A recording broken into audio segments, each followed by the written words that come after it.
بركة الله تقيم المديرية العامة لتربية ديالى ورشة تدريبية للمشرفين التربويين والاختصاص على عموم المحافظة.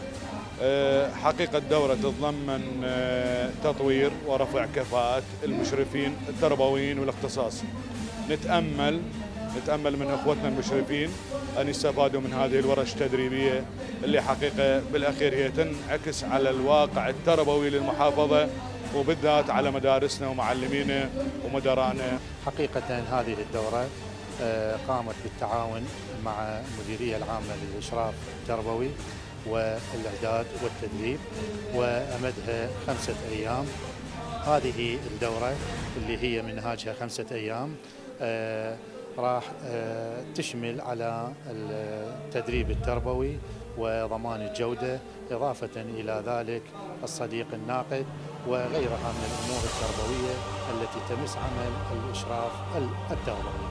بدأت هذا اليوم دورة تنشيطية للمشرفين التربويين في المديرية العامة للتربية ديالى، قسم الإعداد والتدريب، والخاصة بتعريف المشرفين التربويين بمهامهم كمشرفين أصدقائنا مشرف الصديق الناقد، حيث يطلع المشرف التربوي والاختصاصي التربوي بمهام جديدة على وفق المعايير التي حددتها وزارة التربية.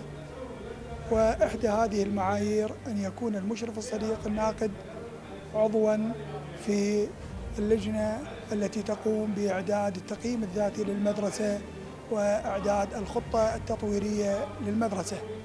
خلال هذه الدورة سيتم مناقشة الجودة الشاملة ومعايير الجودة وكيفية تطبيقها وكفاءة المشرف التربوي وكيفية الخطة التطويرية للمدارس وتطبيقها من قبل إدارة المدرسة جميعاً.